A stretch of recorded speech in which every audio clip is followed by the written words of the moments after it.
they are knowledge, or they are awareness, or they are consciousness. So you see that when a warrior gets involved with consciousness, they are eaten by a snake. This only means that you're really small and consciousness is going to devour you, which is marvelous. Now you're going to be inside consciousness, and it's also about awakening, but inside another realm. We cannot awaken consciousness. We just have to stop dreaming this ego trip that we have. And for me, it's amazing how we have this perception sensory system, this amazingly refined radars like eyes and ears and the skin and taste. But in fact, these are filters from our self to reality. We do not perceive reality as it is. We perceive a series of different frequencies, and they touch all these radars, these sensors, and they are in the brain interpreted as a description that was given to us since babies.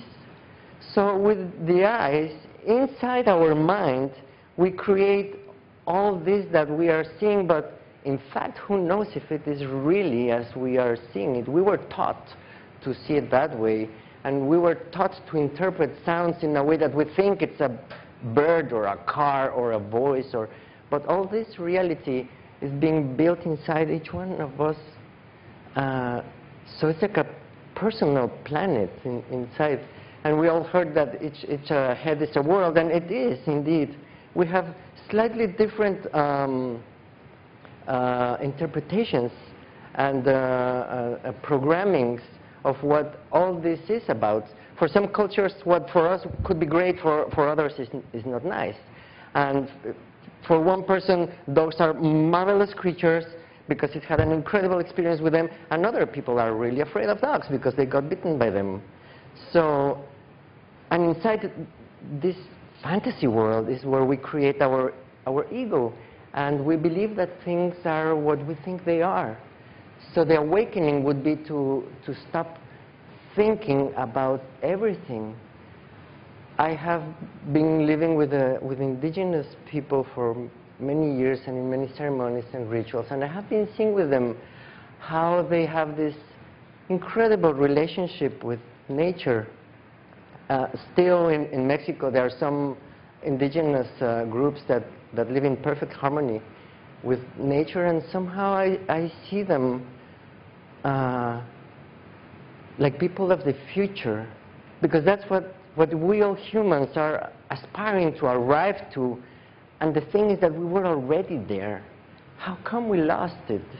And this new consciousness that it's been talked about, this new age and this new awakening, really, this is not new at all.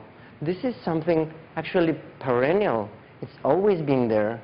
The first humans completely understood it because they were inside nature, living in nature, seeing all these relationships in nature, interconnected with the trees, with the plants, with the birds, hearing them, talking to them, understanding their messages.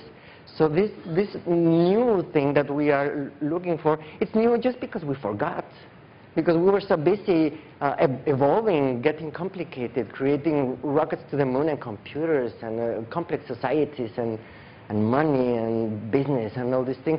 But it's not new at all. We just have to remember, and it's part of this awakening into consciousness. So, again, one of the very important things that I see that we have lost is love. And one of the reasons why we lost love is because it got distorted. This word got really distorted. For humans, unfortunately, love is something that has to do with possession, manipulation, jealousy, attachment, fear to be alone, and these kind of things.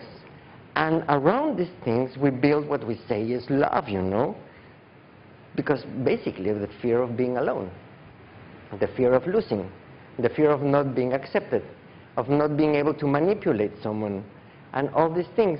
But if you see in nature how things work, love is not an emotional thing as we believe.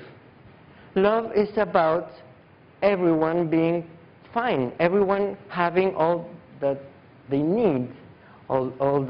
Each animal, just look at nature again. Each animal every day has a very refined, exclusive kind of food that needs for that special metabolism. And everybody gets it. And everyone has a very particular special home. And if you go down and observe smaller and smaller and smaller, you will finally see that each particle of creation deserves the very best. Each particle is the most beloved child of creation. And the thing with love is that each particle is unfolded to its maximum possibilities. And there is not a preference for one particle or the other, but for all of them together.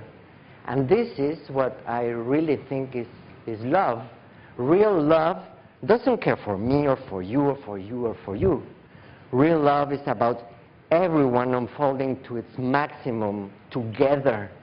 So I think we have forgotten that, and we should work to recover our home, the essence of life, the force that brought us here to existence, and the force that is circulating in our veins and beating in our hearts. So I believe this is most important. And being with indigenous people, one of the things, like as Rocio, as my couple, probably one of the things that bounded us so strong is death. Not like her, but in a different way. I've also passed with indigenous people through death experiences, deep death experiences. And for me, this was very important because when we understand that we are mortals, that our time on this planet is very brief. I mean, the real scale of time is eternity. That's the real size of time. So next to eternity, a human lifetime, how much could this last? I mean, it's gone. It's just an instant. And that's, we're lucky to, we were the lottery winners. We have that instant to exist.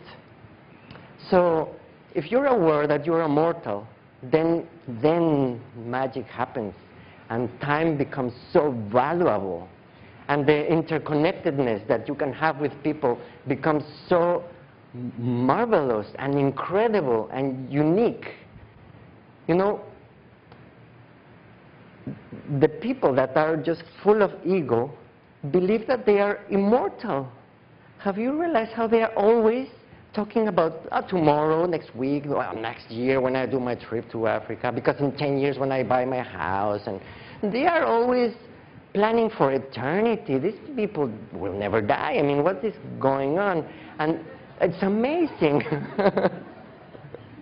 and this is really, it's a two-sided sword. It, of course, helps very much in healing the huge fear to die or to face mystery, because that's really what death is about, to face the unknown.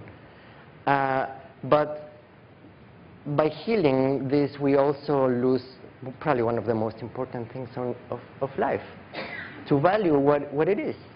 So I found one of the things, of the foundations that I stand on is the fact that I'm immortal, and it helps a lot to overcome your conflicts and to be a better person, because at the beginning, of course, it's difficult, but if you take it as a discipline, and then, because we are emotional people and we have all these emotional springs, but eventually if I'm having, let's say,